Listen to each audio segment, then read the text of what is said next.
الحمد لله الذي خلق السماوات والأرض وجعل الظلمات والنور ثم الذين كفروا بربهم يعدلون. وأشهد أن لا إله إلا الله وحده لا شريك له مالك الملك ومدبر الكون، إذا قضى أمرا فإنما يقول له كن فيكون.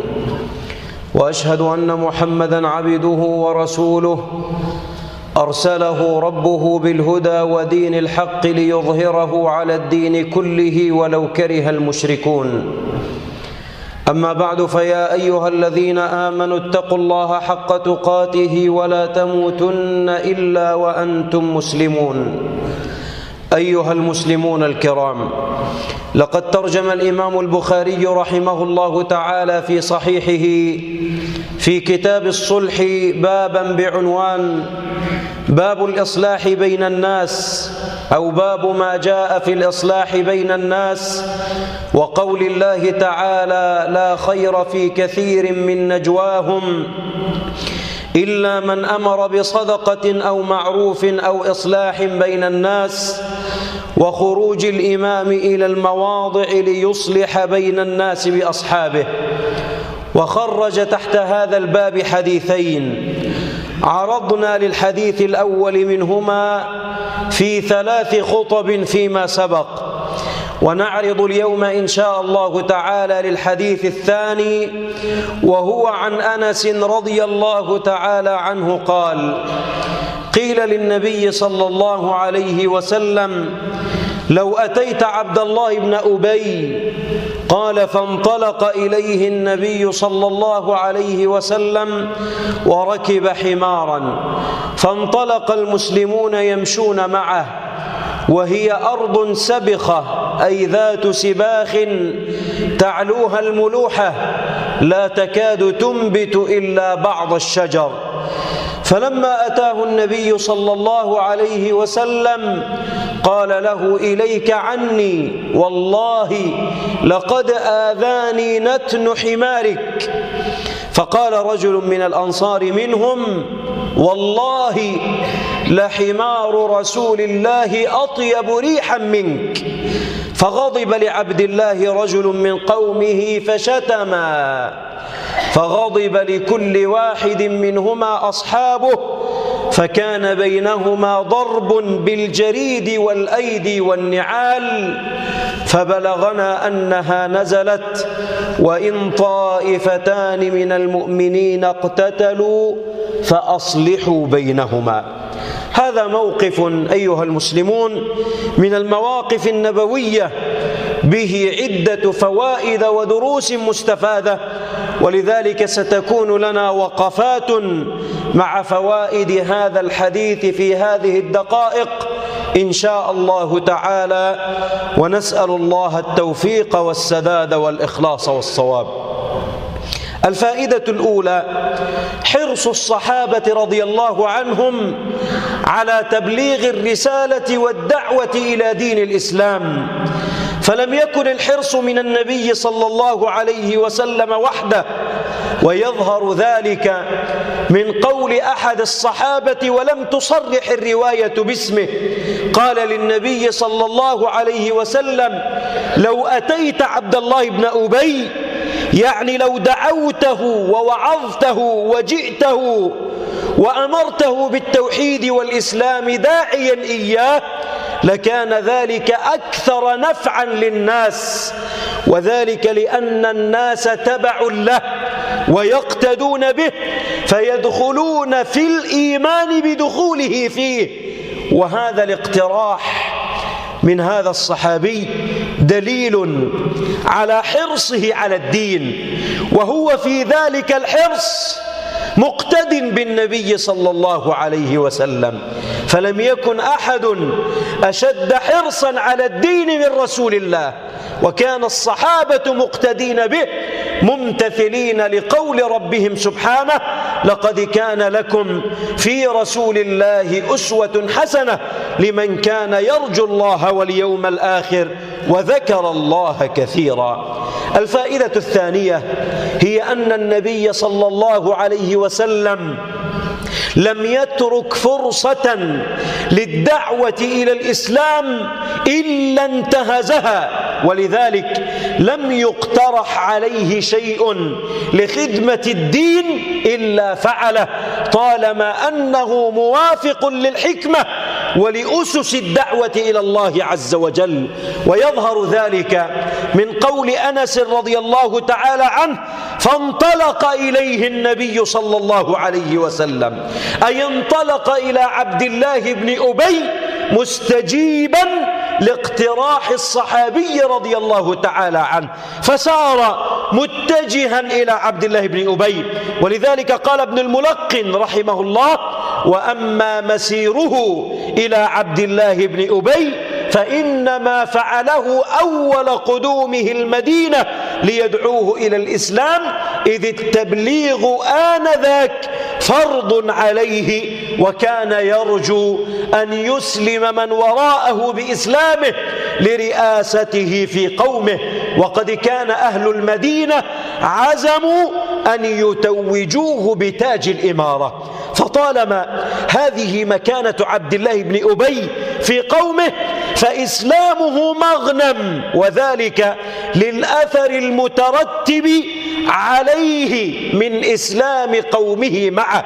فإسلام عبد الله وحده سيترتب عليه إسلام قومه معه، فذلك أثر عظيم يترتب على إسلام هذا الرجل.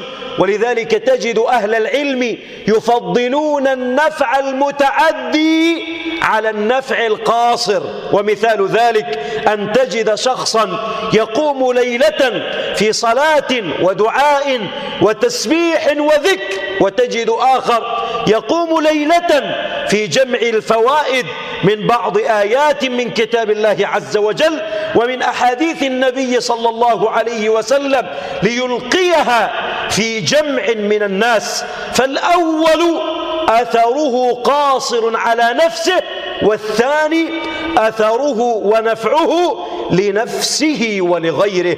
وهكذا إسلام رجل كعبد الله بن أبي يرجى من ورائه إسلام قومه معه، فلذلك كان حرص النبي صلى الله عليه وسلم وأصحابه على إسلامه. الفائدة الثالثة: تواضع النبي صلى الله عليه وسلم، وذلك ظاهر من استجابته لاقتراح الصحابي وذهابه إلى عبد الله بن أبي. فلم يقل النبي صلى الله عليه وسلم: كيف لي أن أذهب إلى هذا الرجل المعاند وأنا رسول الله وخير خلقه؟ كلا، لم يقل ذلك، لم يقل النبي صلى الله عليه وسلم ذلك، بل كان متواضعا خافضا للجناح مستجيبا لأمر ربه: واخفض جناحك لمن اتبعك من المؤمنين. فكان يستجيب لأصحابه ويذهب إلى الصغير والكبير والغني والفقير والمسلم وغير المسلم، يدعوهم ويؤلف قلوبهم لدين الله عز وجل. ولقد جاء في المسند عن عثمان بن عفان رضي الله تعالى عنه أنه قال: إنا والله لقد صحبنا رسول الله صلى الله عليه وسلم في السفر والحضر، وكان يعود مرضانا ويتبع جنائزنا ويغزو معنا ويواسينا بالقليل والكثير. هذا دليل على تواضع البشير النذير صلى الله عليه وسلم. الفائدة الرابعة: أنه عليه الصلاة والسلام كان يركب ما تيسر له ركوبه دون تكلف. ففي هذا الموقف ركب حمارا، ومرة ركب فرسا، ومرة ركب بغلة شهباء، ومرة ركب ناقة قصواء، وركب الراحلة وهو في الحج، وكان يردف خلفه من شاء من أصحابه. فأردف الفضل بن عباس، وحمل ابن جعفر، وحمل عبد الله بن عباس، وأيضا غيرهم من الصحابة كثير، وأردف معاذ بن جبل. المهم أنه صلى الله عليه وسلم لم يكن متكلفا في مركبه شيئا، وكان يقرب أصحابه منه وكان يدنيهم منه صلى الله عليه وسلم. الفائدة الخامسة أن الإمام إذا مضى، أي المسؤول، إلى موضع فيه أعداء له، فعلى المسلمين أن يمضوا معه وأن يحرسوه. وهذا يظهر من قول أنس رضي الله تعالى عنه: فانطلق المسلمون يمشون معه. وهكذا الصحابة رضي الله تعالى عنهم كان حالهم مع نبيهم صلى الله عليه وسلم، يرافقونه ويحرسونه ويحوطونه برعايتهم. ولذلك كان من وصف أم معبد لرسول الله صلى الله عليه وسلم أنها قالت: كان له رفقاء يحفون به، إن قال أنصتوا لقوله، وإن أمر تبادروا إلى أمره. محفود محشود، يعني أن أصحابه يجتمعون عليه ويخدمونه ويسرعون في طاعته. وكان من إتحافهم رضي الله عنهم لنبيهم صلى الله عليه وسلم أنهم كانوا يمشون حوله وهو راكب، كانوا يمشون حوله وهو راكب من شدة إتحافهم وتعظيمهم لنبيهم صلى الله عليه وسلم. الفائدة السادسة شدة صبر النبي صلى الله عليه وسلم على إيذاء المشركين له. ولقد تعددت صور إيذاء المشركين للنبي صلى الله عليه وسلم، ومن ذلك ما قاله ابن أبي في هذا الموقف، قال له: إليك عني، أي تنحى وابتعد عني، والله لقد آذاني نتن حمارك. وفي رواية أنه أمسك بأنفه حين قال ذلك، فاجتمع الإيذاء بالقول مع الإيذاء بالفعل، فآذى النبي صلى الله عليه وسلم قولا وفعلا. وهكذا كل من دعا إلى الله عز وجل وسلك سبيل الأنبياء لا بد أن يلقى الأذى من أعداء الدين من الكافرين، أو من أعداء الدعوة من المنافقين، كما قال تعالى: وكذلك جعلنا لكل نبي عدوا من المجرمين. وكما قال سبحانه: وكذلك جعلنا لكل نبي عدوا شياطين الإنس والجن يوحي بعضهم إلى بعض زخرف القول غرورا. وجاء التوجيه من رب العالمين سبحانه لنبيه صلى الله عليه وسلم في قوله: ولقد كذبت رسل من قبلك إن كان قومك كذبوك فلقد كذب من كان قبلك من الأنبياء والمرسلين. إن كان قومك قد آذوك فلقد كذب الأنبياء السابقون ولقد كذبت رسل من قبلك. فكيف كان حالهم؟ فصبروا على ما كذبوا وأوذوا حتى أتاهم نصرنا ولا مبدل لكلمات الله ولقد جاءك من نبأ المرسلين. وجاء توجيه آخر في قوله عز وجل: فاصبر كما صبر أولو العزم من الرسل ولا تستعجل لهم. فينبغي للدعاة أن يتحلوا بما أمر الله تعالى به نبيه من الصبر على الأذى في دعوتهم إلى الله عز وجل. الفائدة السابعة دفاع الصحابة رضي الله تعالى عنهم عن النبي صلى الله عليه وسلم وغضبهم له، وذلك يظهر من قول عبد الله بن رواحة كما صرح أهل السير باسمه إذ قال لعبد الله بن أبي: والله لحمار رسول الله أطيب ريحا منك. هذا حال الصحابة رضي الله عنهم مع نبيهم، يدافعون عنه ويغضبون لأجله ولا يتحملون كلمة أذى تصاب رسول الله صلى الله عليه وسلم. ولذلك لما جاء عروة بن مسعود إلى النبي صلى الله عليه وسلم يكلمه ويجادله في شأن ما جاء به من الدعوة والرسالة، كان كلما تكلم بكلمة مد يده وأخذ بلحية رسول الله صلى الله عليه وسلم. وكان المغيرة بن شعبة قائما على رأس رسول الله صلى الله عليه وسلم، وكان يمسك السيف بيده، وكلما مد عروة يده إلى لحية رسول الله صلى الله عليه وسلم ضرب المغيرة يد عروة بنصل السيف ويقول له: أخر يدك عن لحية رسول الله صلى الله عليه وسلم. ولذلك لما رجع عروة إلى قومه وأصحابه قال لهم: والله لقد وفدت على الملوك ووفدت على قيصر وكسرى والنجاشي، والله إن رأيت ملكا يعظمه أصحابه كما يعظم أصحاب محمدا. يعني ما رأيت أحدا، لا ملكا من الملوك ولا أي إنسان على وجه الأرض يعظمه أصحابه كما يعظم أصحاب محمدا صلى الله عليه وسلم. ورضي الله عن أصحابه الكرام، والمواقف كثيرة في دفاعهم عن النبي صلى الله عليه وسلم. الفائدة الثامنة والأخيرة هي أن الغضب يؤدي إلى الشتم والتقاتل.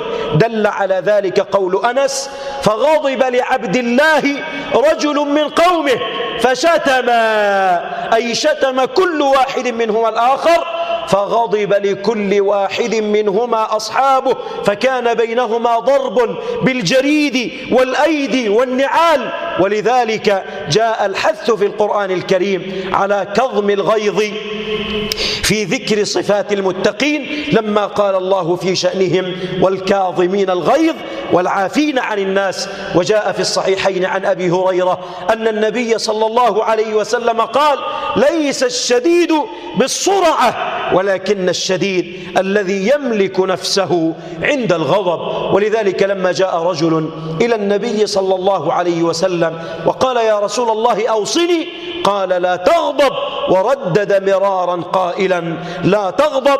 وفي رواية المسند قال الرجل: ففكرت حين قال النبي صلى الله عليه وسلم ما قال، فإذا الغضب يجمع الشر كله. أيها الإخوة الكرام، هذا ما تيسر استخراجه وجمعه من فوائد هذه القصة. أسأل الله تعالى أن يجعلها نافعة لنا أجمعين، وأن يوفقنا لصالح القول والعمل. أقول قولي هذا وأستغفر الله لي ولكم. الحمد لله رب العالمين، وأشهد أن لا إله إلا الله وحده لا شريك له، وأشهد أن محمدا عبده ورسوله. اللهم صل وسلم وبارك عليه وعلى آله وصحبه ومن تبعهم بإحسان إلى يوم الدين. أما بعد، فالله تعالى يقول: إن الله وملائكته يصلون على النبي يا أيها الذين آمنوا صلوا عليه وسلموا تسليما. وحثنا نبينا صلى الله عليه وسلم على الإكثار من الصلاة عليه في يوم الجمعة، فاللهم صل على محمد وعلى آل محمد كما صليت على إبراهيم وعلى آل إبراهيم، وبارك على محمد وعلى آل محمد كما باركت على إبراهيم وعلى آل إبراهيم في العالمين إنك حميد مجيد.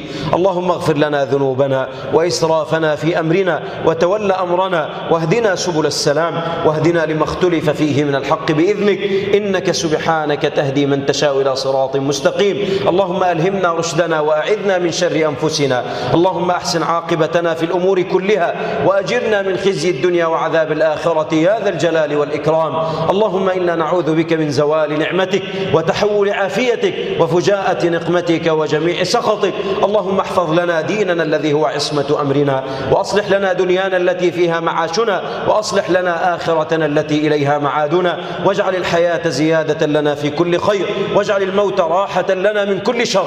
اللهم لا تدع لأحد في هذا الجمع ذنبا إلا غفرته، ولا دينا إلا قضيته، ولا هما إلا فرجته، ولا كربا إلا كشفته، ولا غما إلا أزلته، ولا مريضا إلا شفيته، ولا ميتا لنا إلا رحمته، ولا حاجة من حوائج الدنيا والآخرة لك فيها رضا ولنا فيها صلاح إلا يسرتها لنا يا رب العالمين. هذا والحمد لله رب العالمين.